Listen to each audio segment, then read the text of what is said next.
that was my day that worked out. It was me time because because there's kid time, family time, wife time, work time, but I needed me time. There are times in our lives that change the way we see the world. Navigating these challenges can take insight, trusted confidants, or even a coach. Let's explore those moments. In this companion podcast to RX for Success, we will discover ways to learn and write our own success stories together. I'm Dr. Dale Waxman, a physician coach with MD Coaches, and this is Life-Changing Moments. The Charter on Physician Well-Being was published in the Journal of the American Medical Association in 2018.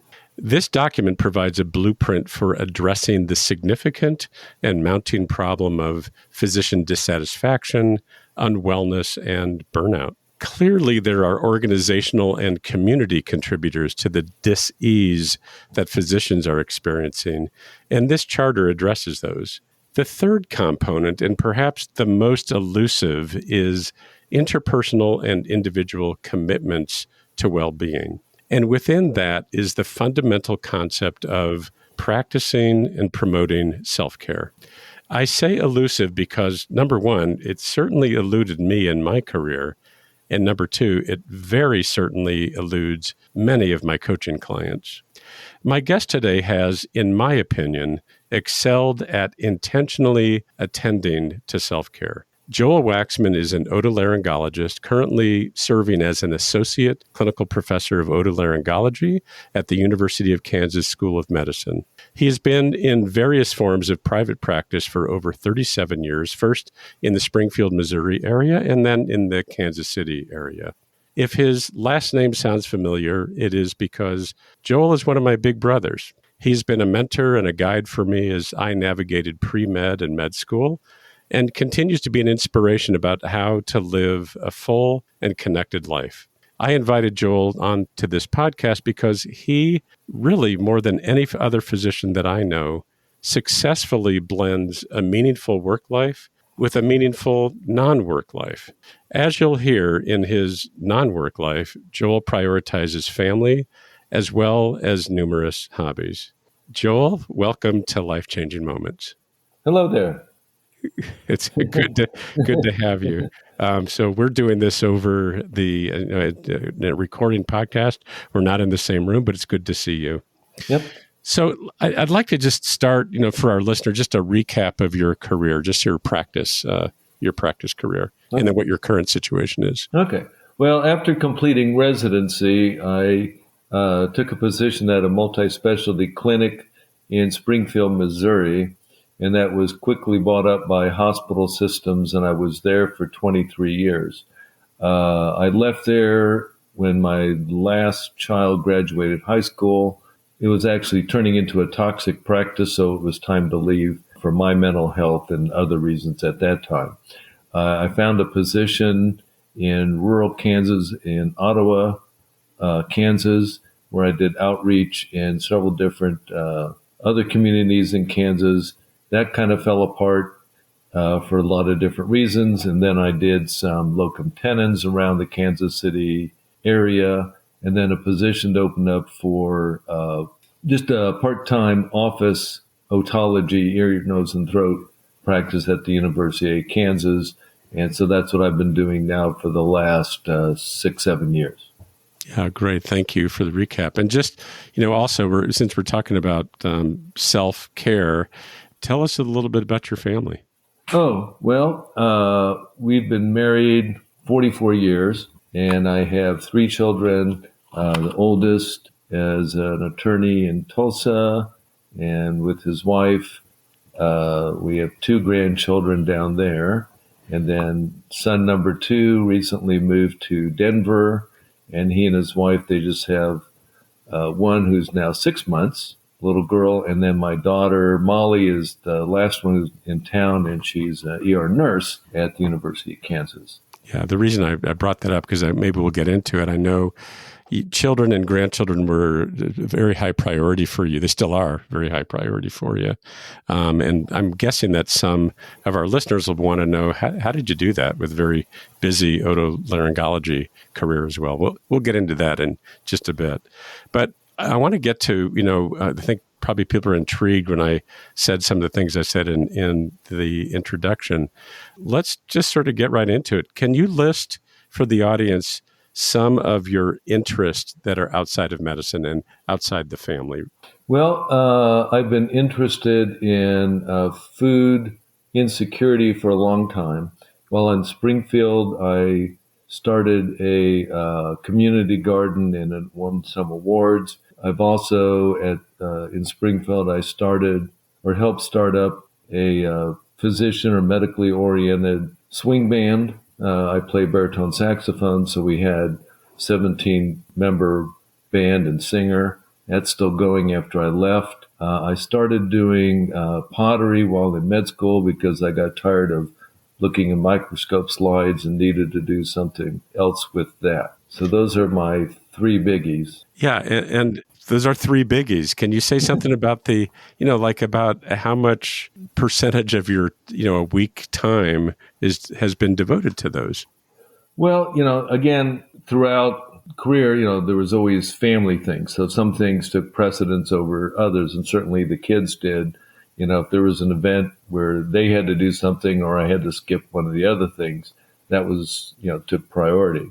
I was the obligate soccer coach for a couple of the kids. I helped at the Boy Scout troop.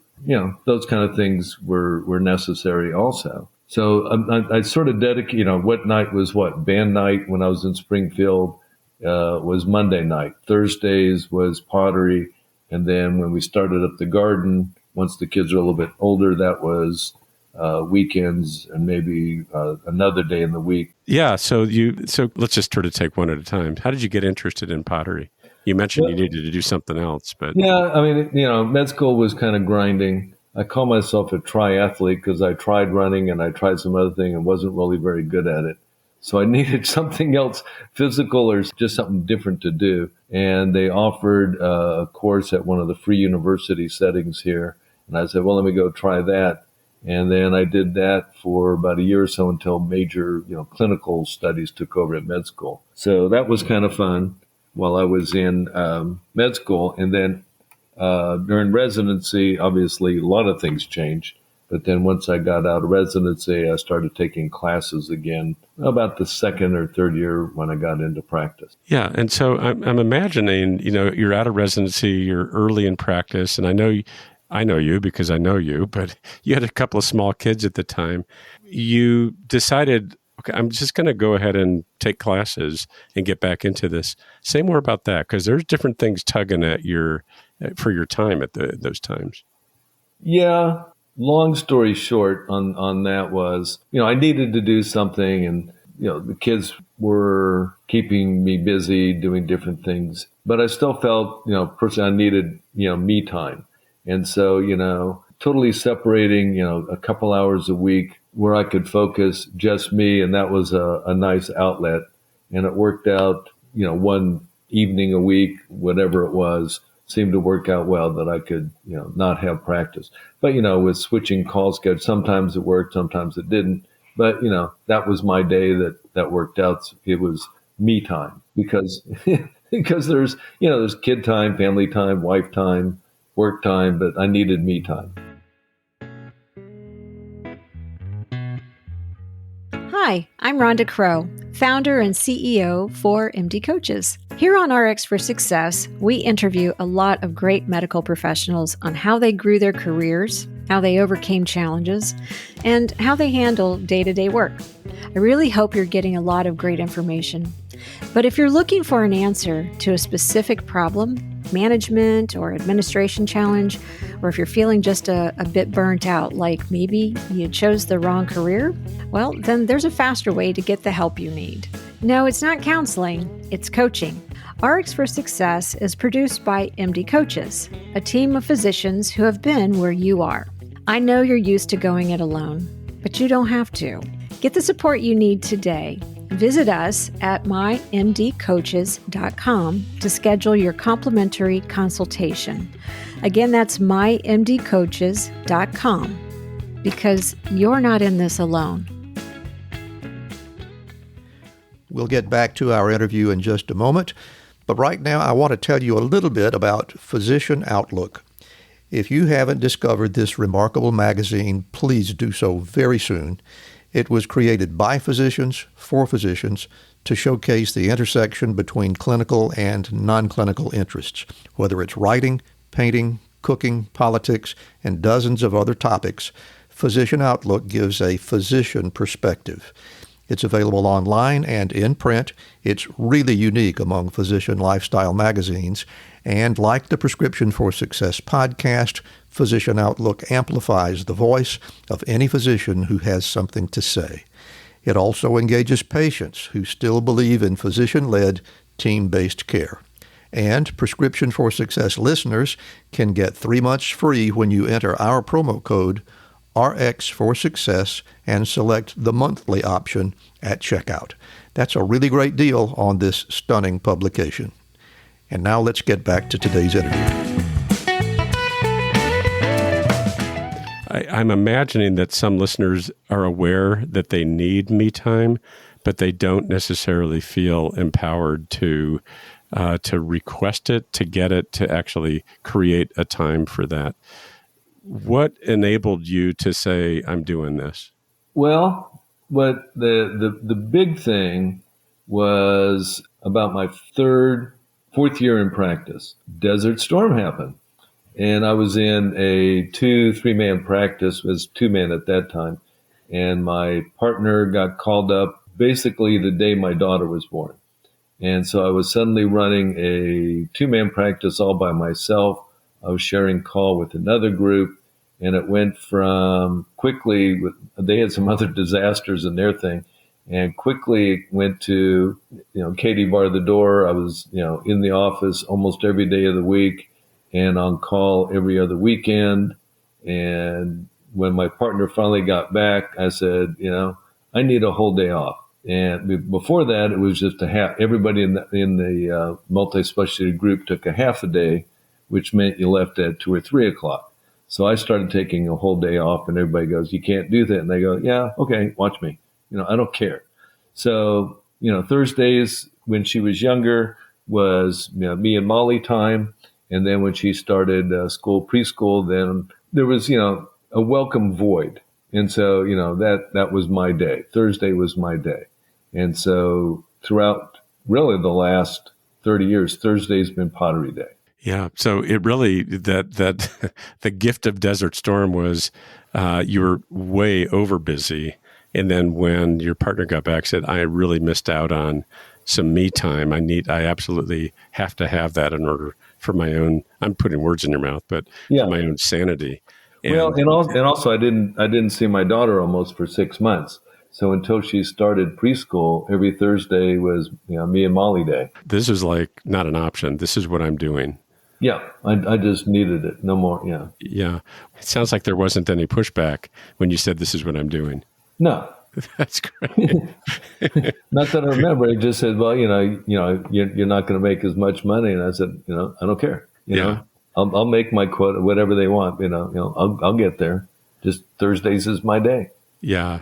I just want to pause there because a lot of people are driven by the money. And in this day and age when there's productivity kind of issues, it's really refreshing to hear more voices around. This is one way that I balance this is like, okay, I'm not making quite as much, but it's enough. It's enough for me and my family. Yeah. Yeah. And what about family support for you to do your pottery nights on Thursday nights? No, that was great. Actually, Susan, when I was in Springfield, they were at the art museum and she kind of found them. And then that fell apart. But the people that were giving the lessons at the art museum came back to Springfield and they had a showing at an art fair, and they said they're opening up a studio and starting lessons. So actually, Susan found it for me. So there's a lot of support there. Yeah. So she said, hey, how about this? For me, I was so entrenched in my hobbies that I was a little bit blinded to how bad things were in Springfield. I didn't really want to leave.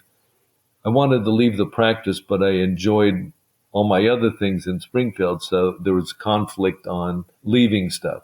So with my wife's support is that, you'll be able to find stuff in Kansas City. And certainly I have. So. Yeah. So let's talk about some of those other things because, we kind of went by it quickly, but, you were a founder of a swing band. Yeah. And that was a big piece. Can you say just a little bit about that, how that came together? Because one of the reasons I'm bringing that up, a lot of physicians have a background in music, having played a musical instrument or voice, and a lot of them have let that go dormant, because of medical training and everything. So, but you guys decided not to let it go dormant. Yeah, well, it was sort of an office or holiday party, and a bunch of it, about half a dozen of us got together and played just some goofy songs, and the nurses kind of did, can dance and stuff like that. And they said, "You want to keep that together?" And so then we opened it up to the community and got somebody from the local university to be a conductor. And since then, it's been going on 20 plus years. It's a 501 something not-for-profit foundation. We did fundraisers. In the 20 years I was there, raised over $500,000 in nursing scholarships and stuff like that. So it's still going. And the thing was, we knew that some people could make it to practice because it's mostly doctors and other allied medical people. So sometimes you had 2 trumpets and sometimes you had 4 trumpets. And, it just, that's the way it worked, Yeah, that's great. And then the other one that you were very involved with, you talked about longtime interest in food insecurity and gardening and raising crops for food banks is a big piece of what you do as well. Well, Dad always had a garden, and we tried growing stuff from time to time. And then our congregation in Springfield moved from the city to out the country and had several acres, so I started a community garden there. Since coming back to the Kansas City area, again, with my wife's support, she found something for me to do. I am now a extension master gardener, and I am co-captain of one of the vegetable gardens at one of the community or one of the gardens that we do, and then I work in some of the other gardens. Then I also volunteer for a group that goes around to farmers' fields and harvests after the harvest, and then lately I've been going to farmers markets, at the end of the day and collecting stuff and taking it to pantries. Yeah, that's great. And I just want to highlight, you're doing it and you're living it, and you're not doing it because the evidence says this, but the evidence says that when you're involved in those kind of activities, it really leads to personal well-being for everybody, not just physicians, but when we're involved in caring for others and caring for the community. Yeah. But you've been long interested in that. Yeah. And then as far as the music goes, there's a national or international thing called New Horizons. Now it's based out of the county community centers, something like that. And so it's an over 50s organization where we have, just play band music. And our conductor is out of the conservatory, and they bring the students over and they practice conducting with us and stuff like that. So that's kind of fun. I have a couple of questions that may seem a little odd, but I want you to think about that. If you think about all these these interests that you've had over the years, how would you say that those either inform or support your work life? Well, there's separation, one and the other. The other is, relaxation and stuff like that. I've advised, now I'm in the area where sometimes I get to talk to medical students and residents. And before that, I talked to my kids and other people who would bother to listen to me while they're in their studies. But it's sort of like, you need that me time, whatever it is. And when you're busy doing something, you actually start thinking or planning for that 2-hour break or that 3-hour break. And so in the middle of something, and I'll look at something and I go, oh, well, that would be an interesting shape to make in pottery. Or you listen to some music and say, well, I wonder if I could do that. Or, you talk to people about gardening in the middle of office, sit there and chit chat about, their plants at their house or, different things like that. So it adds to it because, I have the luxury that most people don't have. I'm a shift worker. I'm not I'm not on the assembly line where I have to peel everybody off. I get paid for my time only per shift. So I can spend a little more time with people. I can get to know them.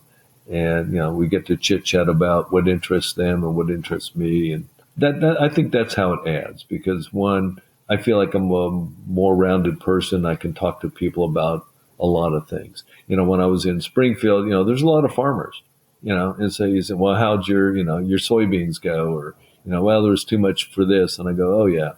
And one time I had to give a presentation to a food insecurity group and it was sponsored by a church group. And I related trying to grow a garden with the 7 plagues, Now, we didn't kill any children, but we certainly had pestilence and flood and everything else. So you knew your audience. Yeah. Yeah, that's great. Well, you kind of answered my next question, which was, I asked you before how do outside interests support your work, but how does work influence your hobbies? And it's kind of seamless for you. It's really seamless. Yeah, I think so. I mean, because being involved in a lot of things, I'm around a lot of creative people, and everybody who seems to be on that spectrum of musicians, artists, whatever, they sort of view life a little bit differently than other people. You know what I mean? In doing so, I kind of, look for inspirations for different things. Or, like I said, talking with gardens, I don't know that much. And so we'll talk to someone and say, oh, well, how about this in that area? And so, yeah, it goes back and forth. Yeah, because I was hearing you say, I get some ideas about gardening for my patients, but also while I'm actually doing some of these hobbies, you're aware that me time helps you be a more centered physician to hear patient stories. I think so. Yeah, I Definitely. think so too. And then you pick up the lingo. Like there's some of the things that I do where, I'm treating somebody's horrible ear infection and we use a powder. And you just kind of blow it in there. And I said, well, just a little crop dusting. And, some of the people know what I'm talking about. Yeah, absolutely. Absolutely. That's awesome. Well, my final question for you, and then, of course, you can add anything else you'd like. The main audience for this podcast are physicians and other healthcare professionals. What advice do you have for them who may have become so entrenched in work that they forgot that there are other things in life? Well, I think the one thing is see what your interests are. What did interest you in the past? I think the 5 of us brothers, we're all thrown into music at one time. I think I'm the only one that still is because that kind of interests me. And I just said I needed to do something. And the same thing with pottery is to find what are your interests. This band that I'm in now, there's people that have done music their whole life and other people always wanted to and just decided, hey, I always wanted to play trombone, so let me go learn how to play trombone. And then there's a bunch who, had a 20, 30-year break and they said, oh, here's the time.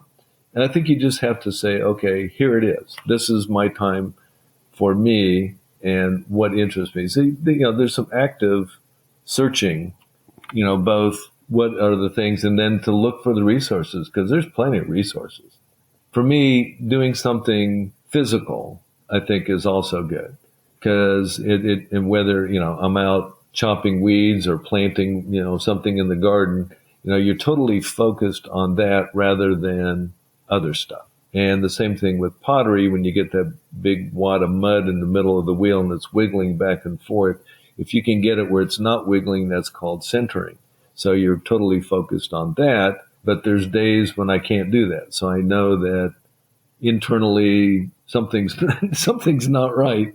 And so that day I'm not going to work on the wheel because, there's too much happening. So I think you just actively have to look for something. And it may not be the first thing that you do. You say, well, I tried that. That didn't work out. Let me try something else. Yeah, I'm hearing actively look for something and even kind of come back to maybe something that was there before. But the other thing that you mentioned before, and you didn't use the word, but my word, is really be intentional about it. Be intentional about me time. And to say, this is what I need to do.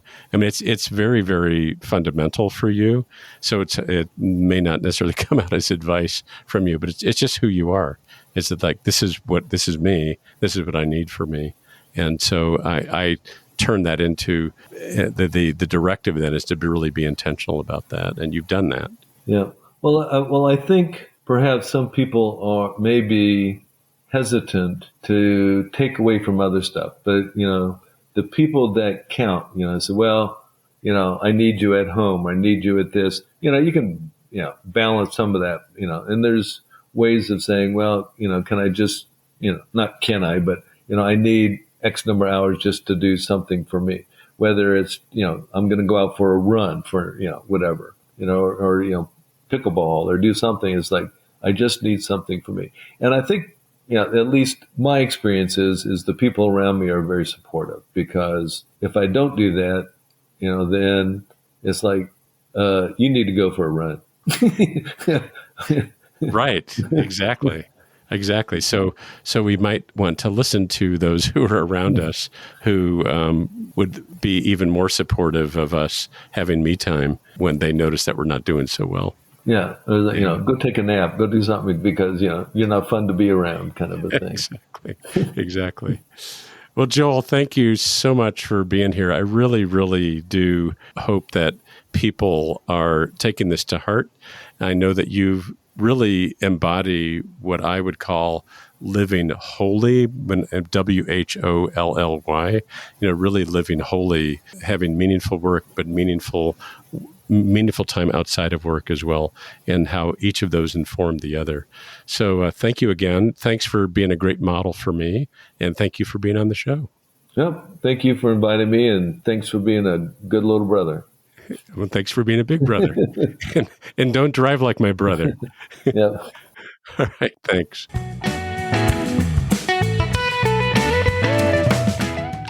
Here are my thoughts after my conversation with my brother Joel. The overarching theme of this discussion is to prioritize me time.